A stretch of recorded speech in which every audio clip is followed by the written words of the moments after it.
Queridos, graça, paz, saúde, alegria e prosperidade a todos, da parte do Pai, do Filho e do Espírito Santo, amém?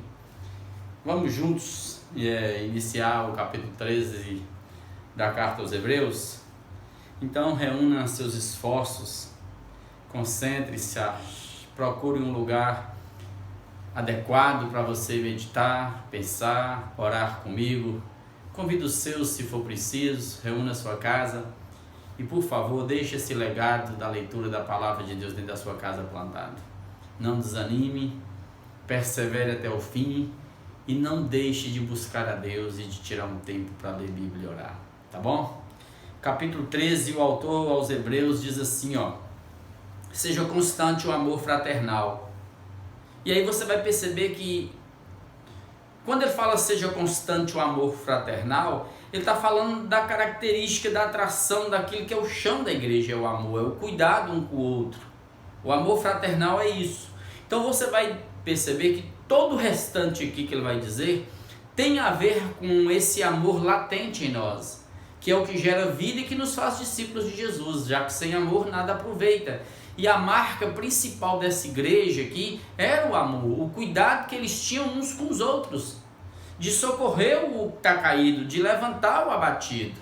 Então tende amor uns com os outros. Se você perceber um irmão machucado, ferido, busque, ore com ele, não deixe-o para trás. Não negligencieis a hospitalidade, pois muitos, praticando sem o saber, acolheram anjos. Aí ele fala da hospitalidade, que era o carro-chefe da igreja, que era aquilo que os antigos tinham de maior estima e honra, era a hospitalidade. Eles falam de hospitalidade, eles viviam a hospitalidade como algo divino dos deuses. E o autor aqui está trazendo à memória a questão da hospitalidade, não só pela prática dos judeus, do que está escrito no Velho Testamento, né? De cuidar do estrangeiro, do forasteiro, daquele que chega deserdado, sem nada. Mas ele está falando principalmente da prática da igreja. A igreja aqui era pobre, era de escravos que viviam em minas. Eram irmãos que eram raptados, sim, por piratas, bandidos, vendidos como escravos. Eram irmãos pobres que eram deserdados de suas famílias quando criam. Aqui nós tínhamos missionários itinerantes, os pregadores eram itinerantes, iam de canto em canto e tinha que ter gente para acolher. Então a hospitalidade era tremenda. Tem um provérbio judeu, eu queria citá-lo para vocês, que diz que tem 6 coisas cujos frutos nós gozamos no presente e também no futuro. Entre eles citam a prática da hospitalidade, acolher, hospedar os estrangeiros e visitar os doentes. Talvez seja daí que Tiago, o meio-irmão de Jesus, coloca na carta dele, de que a religião verdadeira para com Deus é visitar as viúvas, cuidar dos órfãos, visitar os doentes, cuidar dos necessitados. Sim, a hospitalidade era prática. Entre os gregos, por exemplo, que eles tinham Zeus como o Deus criador deles, o Deus principal deles, assim, a qualidade, o atributo principal para Zeus era chamado de Zeus Xênios, ou seja, o Zeus, o Deus que acolhe os estrangeiros, o Deus dos estrangeiros. Ou seja, amados, num tempo como o nosso, em que as pessoas desprezam o vizinho, a nação vizinha, no caso do Brasil, já aparece a xenofobia, é ódio do venezuelano, é ódio de não sei quem, é ódio de não sei quem. A Bíblia diz, a Bíblia nos convida a abrir o coração e abrir a vida para acolher gente, porque somos todos da mesma matéria e não tem raça especial melhor na terra não. Esse é o problema, porque as nações serão abatidas, porque umas querem sobrepor as outras em razão da desgraça e do opróbrio da miséria do outro. Não, amado, chega de xenofobia, chega disso. Vamos aprender a amar e cuidar uns dos outros. Pois alguns, fazendo hospedagem, eles acolhiam anjos. Você vai perceber que Flávio José conta que Raabe possivelmente era foi uma prostituta que acolheu os espias, ela tinha uma hospedaria. Então a hospedagem era algo tremendo, amados. Verso 3. Lembrai-vos dos encarcerados como se presos com eles, dos que sofrem maus tratos como se com efeito vós mesmos fossem os maltratados. Ele cita outro versículo, do você compadecer do irmão que está cativo. E eu já citei aqui anteriormente o porquê que eles tinham que cuidar uns dos outros. Observe que nesse tempo aqui, no meio dos antigos, eles tinham uma amizade de forasteiro, algo secreto entre as famílias. É como se fosse uma espécie de um amigo oculto do bem, onde eles falavam: se eu porventura perder tudo, se você porventura perder tudo, estiver sem nada, ainda assim nós hospedaremos um ao outro. Eles tinham esse cuidado de zelar. Tinha irmãos dentro da igreja, amados, que se vendiam como escravos para ajudar outros necessitados. A máxima entre a igreja e essa igreja aqui era justamente isso. Se um dos seus irmãos for para a mina, for proscrito, for exilado por conta da fé, por favor, pegue os seus bens e leve o sustento para ele e o ajude. Essa igreja é extremamente amorosa. Isso aqui requer amor fraternal. Então vamos aprender a sentir a dor do outro. Em tempos como os nossos difíceis, nós temos que aprender a sentir a dor do outro, a sentir o que o outro sente, e a não nos isolarmos em nossos castelos e acharmos que a vida, Júlia, é só em torno do nosso umbigo. Não, amados, a gente precisa ir mais além. Digno de honra entre todos seja o matrimônio, bem como o leito sem mácula, porque Deus julgará os impuros e adúlteros. Então aqui tem duas práticas, duas coisas que ele fala sobre a pureza. E quando ele cita, parece que do nada, que é a questão do casamento, do matrimônio, ele está falando justamente por isso, porque tinha uma parte dos ascetas que eles não casavam. Para manter a pureza deles, eles evitavam o casamento e desprezavam o matrimônio. Isso é o lado negativo. E o autor está dizendo: não, o matrimônio tem que ser digno de honra, é de Deus, deixou para nós. Tem que ser feito em amor e tem que ser honrado. Mas ele fala do outro extremo, de que gente que mesmo casado traíam seus cônjuges até os dias de hoje. Traem com maior facilidade. Não, amados, não façam isso. Deus julga os adúlteros. Então não seja imoral, impuro. Ame o seu cônjuge, cuide dele até o fim, ame-o até o fim, faça isso em nome de Jesus. O autor aqui está desmontando tanto os ascetas que negativamente não casavam e mantinham assim esse rigor, se castravam.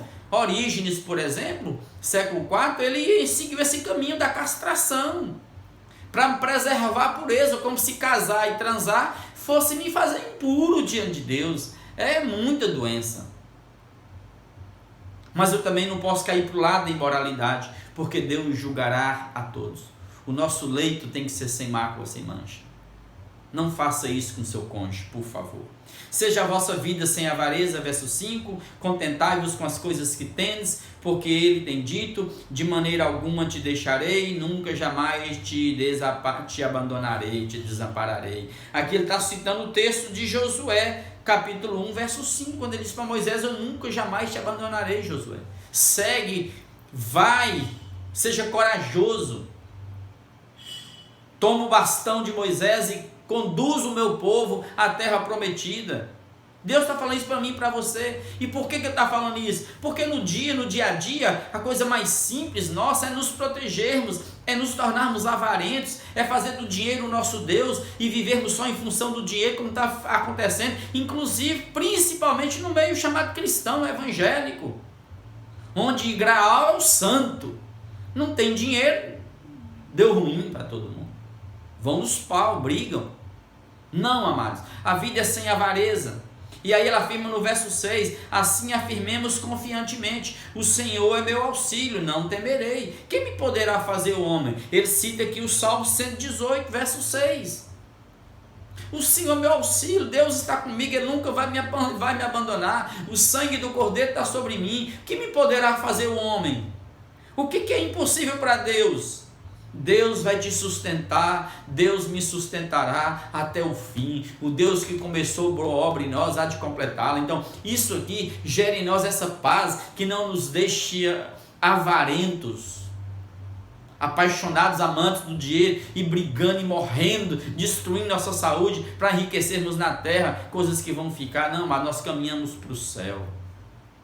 Então aprenda a ser amoroso, não deixe o dinheiro te roubar o amor de você, não, como está acontecendo na nossa sociedade e no mundo.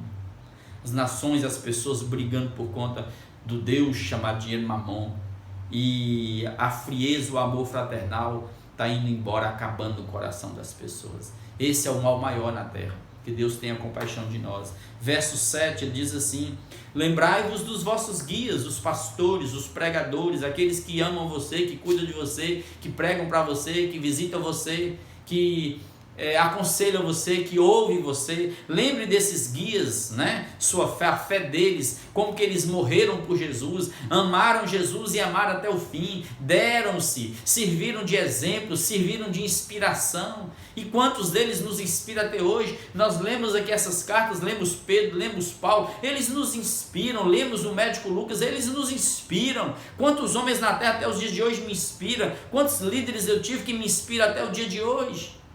Eram simples, humildes, gente boa de Deus. É assim, amados. Lembrai-vos dos vossos guias, os quais vos pregaram a palavra de Deus, e considerando atentamente o fim da vida deles, como que eles viveram, imitai a fé que eles tiveram, porque eles foram fiéis a Deus até a morte. Muitos morreram em fé, não negligenciaram e não negaram Deus. Lembrem, verso 8, Jesus Cristo, ontem e hoje e amanhã e sempre é o mesmo. Porque Jesus, o Cristo, eterno Deus encarnado, Ele não tem passado, Ele não tem presente, Ele não tem futuro, Ele é desde sempre. Jesus não diminuiu o poder, o braço dele não encurtou no sentido figurado, não. Jesus continua Jesus, operando sinais e maravilhas, ressurreições, fazendo milagres. Então, por favor, creia até o fim. Esse Jesus nunca te desamparará. Ele foi o Deus dos patriarcas, dos apóstolos, dos profetas, e vai ser o nosso Deus para sempre. Então, creia em milagre, creia em ressurreição. Não duvide que Deus possa fazer uma grande obra na sua vida. Não pare de crer, Jesus é o mesmo. Ele é o Deus dos milagres, dos prodígios. Não vos deixeis envolver por doutrinas várias e estranhas, porquanto o que vale é estar o coração confirmado com graça e não com alimentos, pois nunca tiveram proveito os que com isso se preocuparam. Aí ele vai citar uma coisa que fica no ar.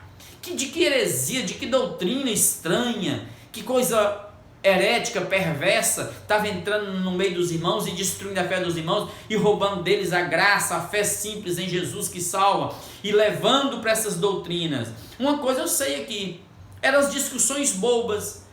Veste calça ou não veste, irmãos? Como carne de porco ou não como? Quem come carne de porco vai para o inferno, quem não come vai para o céu. Não, para com essas tranqueiradas. Para com essas discussões bobas, com essas dietas como eles tinham. Se você lê Levítico, o judeu, ele tinha uma dieta rígida. Está lá em Levítico 11, parece. Pode ser que alguns irmãos estivessem tentando praticar essas receitas, essas dietas judaicas da alimentação, achando que isso vai fazê-lo mais santo diante de Deus. Como se vestir de uma forma vai me tornar mais santo diante de Deus. Como se não beber café, não tomar isso, não tomar aquilo, vai me fazer mais puro diante de Deus. Ele está dizendo, não perca tempo discutindo isso.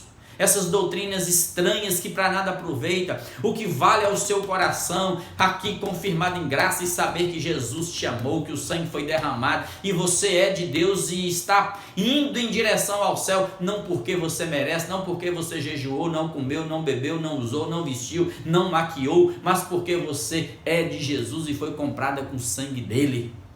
E você foi comprado com o sangue dele. Então não se misture com essas doutrinas. As doutrinas podem ter toda relação com isso. Os gregos, por exemplo, quando eles ofereciam sacrifícios aos deuses deles, uma parte do sacrifício eles comiam. Eles também eram rigorosos. Pode ser que ele esteja falando dos pitagóricos, os discípulos de Pitágoras. Por eles crerem em reencarnação e pela prática de sucessivas reencarnações haveria libertação, eles tentavam apressar por meio de meditação, disciplinas, ascetismo rigoroso com o corpo. Muitos deles, a maioria deles eram vegetarianos, não comiam carne. Não, mas o que eu quero chamar a atenção de vocês é que o autor vai fazer um paralelo aqui. Quando ele fala dessa doutrina vara, ele vai fazer algo que eu quero convidar você a deduzir, a pensar comigo. Porque ele vai dizer assim do verso 10 em diante, ó, presta atenção. Possuímos o altar do qual não tem direito de comer os que ministram no tabernáculo. O que ele está falando aqui? Que tinha um altar aqui dentro do templo, e aqueles 2 animais do dia da expiação, de lá de Levítico, o bode emissário, o bode de Azazel, né, que ia para o deserto, esses animais eram queimados fora do acampamento, e os que ofertavam ali, o sacerdote, o sumo sacerdote, ele não tinha o direito de comer nada, eles eram queimados integralmente, não tinham direito de comer. Presta atenção. Pois aqueles animais, está vendo os 2, cujo sangue é trazido, pegava o sangue e levava para dentro do Santo dos Santos, pelo sumo sacerdote, como oblação pelo pecado, tinha o corpo queimado fora do acampamento, fora do arraial. Agora ele vai dizer, por isso foi que também Jesus, para santificar o povo, a mim, a você, a todos daquele tempo, e todos quantos vierem a crer nele, pelo seu próprio sangue, sofreu fora da porta. Saiamos, pois, a ele fora do arraial, levando o seu vitupério. Ou seja, o que o autor está dizendo aqui? É que possivelmente muitos irmãos estavam seguindo os padrões gregos, ou seja, e os padrões tentando fazer o seguinte: como os gregos pegavam sua oferta, sacrificavam aos deuses, ofertavam aos deuses, porque eles achavam que o Deus que eles adoravam entravam naquele alimento. Quando eles comiam parte daquele alimento que eles mesmos ofertavam, eles achavam que esse Deus entrava no corpo deles e no coração deles e mudava a história deles. Possivelmente tinha gente fazendo a mesma coisa aqui com a questão do corpo de Jesus. Quando ofertavam alguma coisa para Jesus, eles consagravam alimentos a Jesus. Eu consagro a Jesus, agora eu vou comer uma parte para que Jesus entre em mim e me faça mais puro, mais não sei o que, mais não sei o que. Isso é heresia, amados. Porque você vai perceber que o autor, em nenhum momento na carta dele, ele dá ênfase a sacramentos, batismos, ceias, porque isso tem significado salvífico. E ele vai buscar o Velho Testamento para dizer que o corpo dos animais devotados lá no templo, em função do pecado do povo pelo sumo sacerdote e os sacerdotes, ninguém comia. Então para com esse negócio. Nós temos que crescer na fé e deixar esses costumes pagãos para trás. Não comer e não beber certos alimentos e comidas não te faz mais santo diante de Deus, não. A salvação é exclusivamente pela graça. Ele confirmou isso aqui. E para provar isso, ele vai mostrar que Jesus, quando morreu lá no Calvário, literalmente, quando Jesus foi proscrito, banido, jogado para fora da cidade, ele morreu lá no Monte Caveira, fora dos muros de Jerusalém, amados. Para mostrar para nós que na vida, nós mesmo muitas vezes sendo abandonados, rejeitados, isolados, Jesus vai estar sempre conosco, nós vamos seguir o mesmo papel de Jesus. É por isso que ele diz no verso 14, no verso 13, saiamos, pois, a ele fora do arraial, levando seu vitupério. Ser crente, ser bonzinho, bonitinho, cheio de performance, dentro do seu nicho religioso é uma coisa. Você tem que ser de Deus, é lá na vida, é no trabalho, é nas ruas, é no contato com as pessoas. Não vai te fazer impuro, não. Por favor. Para com esse ascetismo rigoroso que não presta para nada. E é por isso que ele vai terminar aqui, ó, o verso 14, na verdade, ele diz, na verdade, nós não temos aqui cidade permanente, mas buscamos aquela cidade que há de vir, que é os céus, a glória de Deus, o poder de Deus, a nova Jerusalém, que desce dos céus ataviada como noiva, em busca daqueles que um dia creram em Jesus, por meio de Jesus, pois, então, por meio de Jesus, através de Jesus e só por meio da graça, ofereçamos a Deus sempre sacrifício de louvor, não sacrifícios mortos de tolo, presunçosos, de mim para mim, de rigor ascético, de rigores no corpo, de não sei o que, achando que eu vou ficar moralmente mais limpo, mais puro. Não, é mentira. Ofereça a Deus sacrifícios de louvor, que ele está dizendo, que é o fruto de lábios que confessam o teu nome.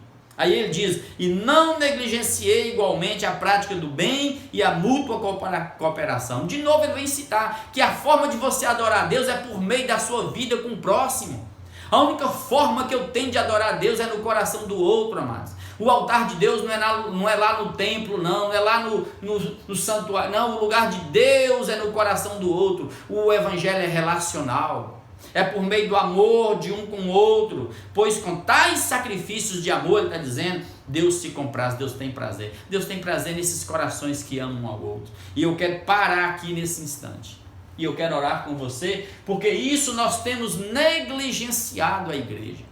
A igreja tem se tornado uma igreja assim, seletista, opressora, dominadora, exclusiva, só para os perfeitos, para os moralmente corretinhos, cheio de robô, não pode comer, não pode beber. Não, amados, salvação é graça, acontece no coração. Chega de fazer dos sacramentos uma forma de sacerdotalismo, de controle do povo. Não, sirva a Deus onde você estiver, em amor no coração do outro, e creia em Jesus e não abandone Jesus. E saiba na sua consciência, no seu coração, que um dia você creu, e você sabe que você é salvo, não é pela sua performance, no rigor das coisas da sua disciplina, pelas quais você usa para se santificar, entre aspas, e aproximar de Deus. Isso não te aproxima de Deus. O que te aproxima de Deus, amado, é você se tornar cada vez mais humano, mais solidário ao outro, ao próximo, e aprender a cuidar uns dos outros e amar uns aos outros. No mais, é oração, joelho no chão, joelhos da alma dobrados, é leitura de palavra essa que liberta, não escraviza, não deixa o povo com medo dentro dos seus guetos, dentro de suas caixinhas da religião. Um povo que quando sai fica perdido, não sabe o que fazer. Não, chega disso. O que vale é o coração estar confirmado com graça. Então para de ser crente só dentro do seu nicho, dentro do seu ambiente religioso. Vai para a vida, faça como Jesus. Jesus morreu fora dos muros de Jerusalém para santificar o povo. É lá que nós devemos pregar, amar e servir a Deus no coração daqueles que estão às margens, os chamados impuros, os pecadores, os forasteiros, os loucos, os bêbados, as prostitutas. Foi neles que Jesus foi atrás e foi glorificado e salvou muitos. Lembra da fala de Jesus? Jesus dizendo: vinde a mim, meu filho, todos vós que cuidaste do órfão, da viúva, do pobre, do aleijado, do cego, porque todas as vezes que você fez isso, cuidou de alguém, a um desses pequeninos em meu nome, de mim você cuidou. Ore, por favor, agora comigo. Feche os seus olhos, coloque sua vida diante de Deus e não deixe ninguém dizer para você que você não é de Jesus, simplesmente porque você não comeu certa coisa, não bebeu, não fez isso, não usou. Por favor, para com essa tranqueirada. Deus não está olhando aqui os seus ritos sacerdotais, da sua religião, não. Deus quer saber se você crê em Jesus e vive como Jesus de fato, em amor no coração do outro. Pai Celeste, obrigado por essa porção lida, por esse texto gostoso, que nos faz mais livres, mas ao mesmo tempo, Pai, nos faz mais compromissados com o próximo, com o necessitado. Ajuda-nos a socorrermos os irmãos que estão caindo, que estão frios, abatidos, desanimados. Ajuda-nos em busca daqueles que estão presos, agrilhoados, Pai. Ajuda-nos a irmos, ó Deus, com socorro, com os nossos bens, com o nosso dinheiro, ajudar aqueles que neste momento estão padecendo necessidades. Ajuda-nos a ir em direção àquele que precisa. E livra-nos, Pai, da hipocrisia de nos julgarmos melhores, mais santos que os outros, porque nós não comemos isso, nós não usamos isso, nós não fazemos isso, nós não fazemos aquilo. Tira de nós essa hipocrisia moral doentia. Ajuda-nos a sermos homens da ética, do ethos, da consciência em Jesus, daqueles que se sabem de Deus, que se sabem em Cristo, porque se sabem lavados no sangue do Cordeiro, daqueles que tomaram posse e se sabem aperfeiçoados, salvos, ó Deus, herdeiros dos céus, para onde caminhamos, a Nova Jerusalém, porque tudo isso é passageiro. Então livra-nos de Graal, livra-nos do Deus chamado Mamon, livra-nos, Pai, ó Deus, de sermos aversos às nações vizinhas, livra-nos da xenofobia, ajuda-nos a amarmos as pessoas e cuidarmos uns dos outros. Deus. Agora, Pai, cuida de mim e da minha casa. Faz de nossas casas casas de abrigo, de acolhimento daqueles que estão necessitados de uma palavra, de oração, de comida, de vestimentas. Oh Deus, usa-nos nesses dias, mas não nos deixe, Pai, fecharmos as mãos quando temos condições de ajudar. Oh Deus, liberta os nossos pés para andarmos em direção ao irmão, Pai, que precisa. Ajuda-nos a te adorarmos com esses sacrifícios de louvor que te agrada. Corações contritos, compungidos, amorosos, misericordiosos, que acolhem pessoas em casa e muitas vezes acolhemos anjos que vêm juntos. Como foi no passado com Manoá, como foi com Abraão e Sara, que receberam anjos em suas casas. Obrigado, Pai, que os anjos do Senhor trabalhem nesses dias, levantando-nos para te servir. Cura-nos e tira de nós a maldade, a frieza e a indiferença, e repreenda toda enfermidade de morte em nós, toda peste, toda doença. Liberta essa casa, jogue luz nessa alma que está abatida, porque essa alma é tua e tu compraste com teu sangue. Levanta o que está triste e abatido e cura o que está enfermo nesse instante. É assim, no poder do sangue do Cordeiro Jesus eterno, no poder do teu Espírito que nos habita, é que nós ordenamos a ti, ó Satanás. Sai das nossas casas, sai dessa vida agora, sai dessa família e agora, em nome de Jesus. Pega as suas doenças, seus problemas e saia em nome de Jesus. Obrigado, Pai, pela cura e pelo milagre. Em nome de Jesus. Amém, amém e amém.